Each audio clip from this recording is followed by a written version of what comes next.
So hello guys and welcome back to the channel, and in this video we are going to continue our chapter 6 with its exercise 6.3, and in this video we are going to do its question 7 and 8. Okay, so let's go.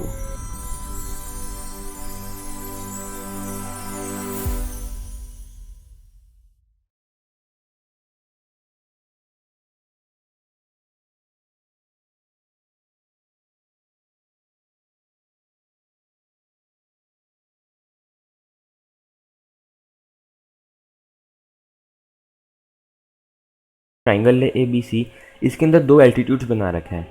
Altitudes, अगर altitudes नहीं पता तो मैं बता देता हूँ। Altitudes वो होते हैं जो किसी जिस लाइन पे वो इंटरसेक्ट कर रहे हैं उसके साथ वो 90 डिग्री का एंगल बनाते हैं। मतलब जैसे ये एक ट्राइंगल है, यहाँ से अपन एक एल्टीट्यूड बनाया तो इट मीन्स वो यहाँ से 90 डिग्री का एंगल बनाएगा। ओके, मतलब जिस जगह पे वो होते हैं वो वहाँ से 90 डिग्री का एंगल बनाते हैं। एल्टीट्यूड वो होता है। ओके, तो अपन को क्या बोला है कि दो एल्टीट्यूड्स बनाए उस ट्राइंगल में AD और CE, और वो दोनों एक दूसरे को P पॉइंट पे इंटरसेक्ट कर रहे हैं, ये वाले पॉइंट पे।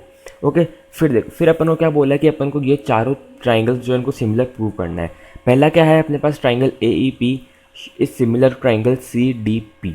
देखो पहले अपन के पास क्या दे रखा है, ट्राइंगल AEP को अपन को ट्राइंगल CDP के सिमिलर प्रूव करना है। दोनों को मैंने शेड कर रखा है, तो वो दोनों ट्राइंगल्स को अपन को सिमिलर प्रूव करना है। ओके, तो मैं आपको बता दूं कि पहले तो मैं आपको बता देता हूँ चारों में एक चीज़ कॉमन है। चारों ट्राइंगल्स जो होंगे वो जो अपन को चारों चीज़ प्रूव करनी है, चारों ट्राइंगल्स को, मतलब जो चार ट्राइंगल्स अपन को सिमिलर प्रूव करना है वो चारों AA रूल से ही सिमिलर होंगे। और मैंने आपको लास्ट वीडियो में बताया कि AA रूल क्या होता है। वापस बताता रहता हूँ मैं, AA रूल क्या होता है। देखो समझो ये अपने पास दो ट्राइंगल है ना, अगर इनके दो ट्राइंगल्स के ये एंगल और ये एंगल सेम है ना, तो और अगर ये नहीं दे रखा कि थर्ड एंगल सेम है या नहीं है, फिर भी अपन बोल सकते हैं कि दोनों ट्राइंगल सिमिलर है। अपन ऐसा क्यों बोल सकते हैं, देखो अपन ने पढ़ा था AA रूल कि अगर तीन एंगल सिमिलर है तो इट मीन्स वो ट्राइंगल सिमिलर है, क्योंकि अपन ने AA रूल पढ़ा हुआ है ना। देखो अगर दो एंगल्स ऑलरेडी सिमिलर दे रखे हैं तो ये ऑब्वियस सी बात है कि जो थर्ड एंगल होगा ये वाला वो भी सिमिलर ही होगा। ओके, देखो जस्ट फॉर एग्जांपल, मैंने लास्ट वीडियो में एग्जांपल बताया था उसी से समझाता हूँ आपको। समझो ये अपने पास 40 डिग्री का एंगल है और ये 60 डिग्री का एंगल है ना, तो ये भी 40 का ही होगा और ये भी 60 का ही होगा। ओके, तो देखो अगर अपन इस ट्राइंगल में एंगल्स में प्रॉपर्टी लगाएं तो अपन को पता है कि ट्राइंगल के सारे एंगल का सम होता है 180 डिग्री का। तो अपन अगर एंगल्स में प्रॉपर्टी लगाएं तो यहाँ पे जो ये वाला एंगल है वो कितने का आ जाएगा, 80 डिग्री का, और सिमिलरली यहाँ पे भी कितना आ जाएगा, 80 डिग्री का। तो अपन को दिख रहा है कि दो एंगल्स ऑलरेडी सेम थे, तो तीसरा भी ऑब्वियसली सेम आई गई और अपना 80 डिग्री सेम आ भी गया। ओके, तो अपन ऐसा भी बोल सकते हैं कि अगर दो एंगल सिमिलर है तो दोनों एंगल सिमिलर होंगे, और उसको अपन सिंपली AA रूल बोल सकते हैं। ओके, तो उसको अपन क्या बोल सकते हैं कि AA सिमिलरिटी रूल भी बोल सकते हैं। ओके, तो अभी देखते हैं अपन इन दोनों ट्राइंगल में ट्राइंगल्स कौन कौन से हैं अपने पास, AEP और CDP। ये है अपने पास AEP और CDP, राइट। देखो पहले अपन ट्राइंगल लेंगे AEP और ट्राइंगल CDP जो है वो इक्वल है, क्योंकि दोनों 90 डिग्री के एंगल है, और 90 कहीं पर भी हो तो एंगल्स तो इक्वल ही होंगे वो। तो देखो दोनों जो है वो 90 डिग्री के एंगल्स है, ये भी 90 और ये 90, के दोनों एल्टीट्यूड्स है, तो एक एंगल अपने सिमिलर हो गए, एंगल AEP और एंगल CDP अपने सिमिलर हो गए, दोनों 90 डिग्री के एंगल्स। ओके, फिर देखो एंगल APE और एंगल CPD भी सिमिलर है, क्योंकि वो दोनों वर्टिकली अपोजिट एंगल्स है, और अपन ने पढ़ा हुआ है कि वर्टिकली अपोजिट एंगल सिमिलर होते हैं।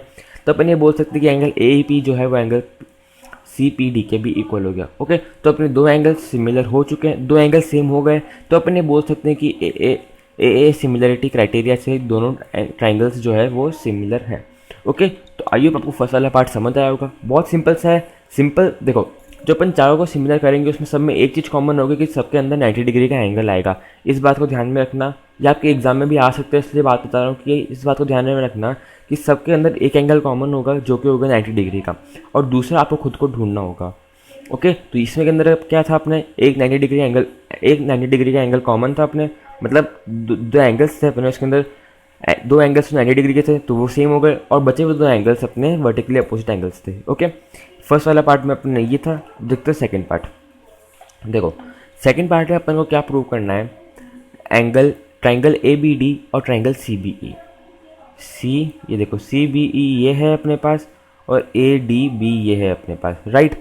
अब देखो दोनों में मैंने आपको बताया कि एक चीज़ तो कॉमन होगी, दोनों में 90 डिग्री का एंगल होगा। तो अपने ट्राइंगल्स कौन कौन से अपना, एक तो ये ट्राइंगल है और एक अपना ये ट्राइंगल है, राइट। तो देखो यहाँ भी 90 डिग्री है और ये भी 90 डिग्री है। तो triangle A D B is equal to angle C E B, दोनों अपने पास 90 डिग्री का एंगल्स है। तो दोनों एंगल तो अपन ने एक चीज़ को प्रूव कर दी कि दो एंगल्स अपने पास 90 डिग्री के हैं, तो दो एंगल्स तो इक्वल हो गए। ओके, अब अपन को एक और एंगल इक्वल प्रूव करना है। अब एक और एंगल देखो, अब आपको दिख रहा है कि इस ट्राइंगल में भी, इस वाले ट्राइंगल में भी एंगल बी आ रहा है और इस वाले ट्राइंगल में भी एंगल बी आ रहा है। तो अपन को दिख रहा है कि एंगल बी जो है वो दोनों ट्राइंगल्स में आ रहा है। तो अपन ये बोल सकते हैं कि एंगल ए बी डी जो हो गया वो एंगल सी बी के इक्वल हो गया, क्योंकि वो एक कॉमन एंगल है। ओके, तो यहाँ भी अपन ए सिमिलरिटी क्राइटेरिया से बोल सकते हैं कि ट्राइंगल ए बी डी जो है वो ट्राइंगल सी बी ई के इक्वल है। ओके, तो आइए आपको सेकंड वाला पार्ट भी समझ आया होगा। सिंपल से तो बहुत सिंपल से पार्ट है, चारों अच्छे से समझ आ जाएंगे। अब अपने पास थर्ड पार्ट में क्या है, triangle A E P similar to triangle A D B. Okay, तो देखो पहली चीज़ तो वही कि दोनों एक 90 डिग्री का एंगल कॉमन होगा। तो इस वाले ट्राइंगल में क्या है अपने पास, ये एंगल ए ई पी जो है वो इस ट्राइंगल इसके इक्वल है। क्या, angle A E P is similar to triangle A D B, sorry ये वाला ए डी बी, राइट।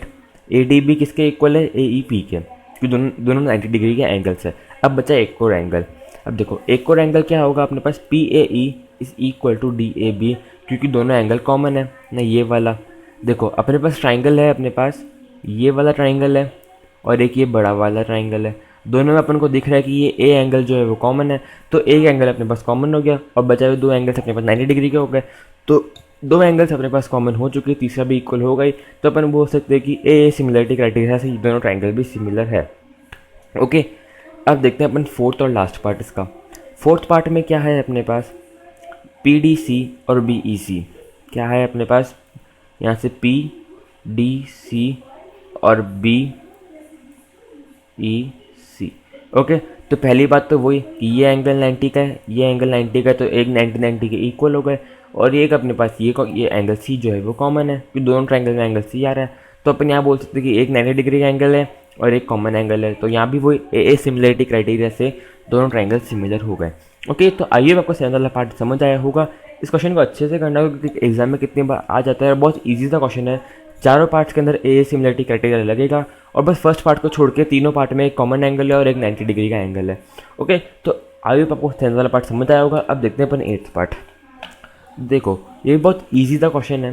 क्या दे रखा है अपन को इसके अंदर, E is a point on the side AD produced of a parallelogram ABCD and BE intersects CD at F. Show that ABE is similar to CBF. क्या बोला है अपन को कि ABCD एक पैरेललोग्राम है, उसकी अपन एक साइड AD जो है उसको प्रोड्यूस करके E पॉइंट तक ले जाते हैं। क्या दे रखा है समझना कि ABCD एक पैरेललोग्राम है, ये ABCD एक पैरेललोग्राम है, इसके अपन जो AD वाली साइड है इसको प्रोड्यूस करके अपन इस E पॉइंट तक ले गए। ओके, और फिर इस E पॉइंट को अपन ने B पॉइंट से ज्वाइन कर दिया, राइट। इस E पॉइंट को अपन ने B से ज्वाइन कर दिया और जो B जो लाइन जा रही है वो CD को इस F पॉइंट पे इंटरसेक्ट कर रही है। ओके, तो अपन को क्या बोला है कि शो डेट ABE, ये जो AB ट्राइंगल है it is similar to CBF। ये अपन को प्रूव करना है कि दोनों ट्राइंगल सिमिलर है या फिर नहीं है। ओके, तो देखो अपन ये दोनों डायरेक्ट अपन ये दोनों ट्राइंगल्स ही ले लेते हैं। पहले ये वाला ट्राइंगल जिसको अपन को सिमिलर करना है, अपन डायरेक्ट वो दोनों ट्राइंगल्स ही ले लेते हैं, राइट। देखो क्या पहले अपन ने लिया angle A is equal to angle C। ये आपको आना चाहिए आपको पता होना चाहिए कि पैरेललोग्राम्स के जो अपोजिट एंगल्स होते हैं वो इक्वल होते हैं। तो इस बात का आपको ध्यान होना चाहिए कि पैरेललोग्राम्स के अपोजिट एंगल्स इक्वल होते हैं। क्या होता है कि पैरेललोग्राम्स के अपोजिट एंगल्स इक्वल होते हैं, इस बात का आप ध्यान रखना। ओके, तो एक एंगल क्या हो गया अपने पास, angle A is equal to angle C, they are opposite angles of parallelogram. Okay, तो ये अपने पास इक्वल हो गया। अब दूसरा है अपने पास angle AEB is equal to angle CBF। कैसे, देखो देयर अपन को लिखा हुआ दिख रहा है कि अल्टरनेट इंटीरियर एंगल्स है ना, लेकिन अपन खुद भी देखेंगे। देखो अपन को पता है कि AD जो है वो पैरेलल है, AD जो है वो इस BC के पैरेलल है, और अपन ने AD को ही स्ट्रेट प्रोड्यूस करा है। मतलब अपन ने AD को ही जो स्ट्रेट में और आगे खींच दिया है, अपन ने ऐसे प्रोड्यूस नहीं करा कि AD को ऐसे या फिर ऐसे, अपन ने ऐसा नहीं करा। एक क्वेश्चन अपन को दे रखा कि अपन को स्ट्रेट ले जानी है, तो अपन ने AD को इस E पॉइंट तक अपन स्ट्रेट लेके गए हैं। तो अपन बोल सकते हैं कि AD अगर BC के, तो अपन ये बोल सकते हैं कि AD जो है वो अगर BC के पैरेलल है तो AE जो होगा वो भी BC के पैरेलल होगा। ओके, तो देखो अगर AE जो है वो BC के पैरेलल है तो अल्टरनेट इंटीरियर एंगल से अपन ये बोल सकते हैं कि ये वाला एंगल जो होगा वो इस एंगल के इक्वल होगा। क्या एंगल? ये एंगल जो है वो इस एंगल के इक्वल होगा। ओके, तो अपने पास दो एंगल्स इक्वल हो गए, एक तो एंगल A एंगल C के इक्वल, क्या एंगल A एंगल C के इक्वल, और एंगल AEB एंगल CBF के इक्वल। ओके, तो अपन ए सिमिलरिटी क्राइटेरिया से बोल सकते हैं कि एंगल AB जो है वो एंगल CBF के इक्वल है। ओके, एक और बात देखो, अगर आपको ये वाला एंगल समझ नहीं आया तो आप ये एंगल्स भी ले सकते हो, ये वाला एंगल और ये वाला एंगल। ओके, सॉरी ये वाला एंगल और ये वाला एंगल। ओके, ये वाला एंगल नहीं है, देखो ये वाला एंगल और ये वाला एंगल ना। अब ये वाला एंगल कैसे समझना, देखो अपन को पता है कि AB जो है वो इस DC के पैरेलल है, और जो F पॉइंट है वो इस DC के ऊपर ही है। मतलब ऐसा तो है नहीं कि F पॉइंट यहाँ पर कहीं हो, यहाँ पे कहीं हो, वो जैसे उस लाइन के ऊपर है F पॉइंट। तो अपन ये बोल सकते हैं कि FC जो होगा वो भी AB के पैरेलल होगा, क्योंकि DC पैरेलल है तो FC भी पैरेलल होगा AB के। और ये फिर एंगल अपन बोल सकते हैं कि ये जो हो जाएगा वो अल्टरनेट इंटीरियर एंगल्स हो जाएगा। तो आप अगर आपको ये एंगल्स ध्यान में नहीं आता तो आप ये दोनों एंगल्स भी ले सकते हो। ओके, तो आप दोनों में से कोई सा भी एंगल ले सकते हो, जो आपको याद है आप ले लेना। ओके, सो आई होप आपको 8th वाला पार्ट भी समझ आया होगा और 7th वाला पार्ट भी समझ आया होगा। अगर कुछ भी प्रॉब्लम हो तो let me know in the comment section. So thank you guys for watching the video. See you in the next video with some more questions. Till then, bye bye.